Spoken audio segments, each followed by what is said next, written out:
Waaqayyo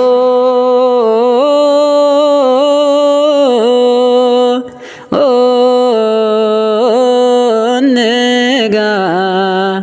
gara siredu kubirate jese chaisa yerodu kuba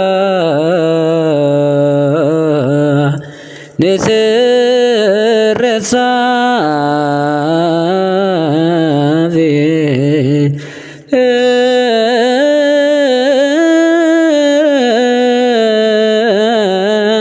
Anitna anjeda malo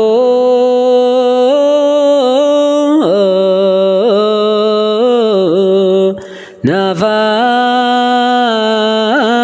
yesu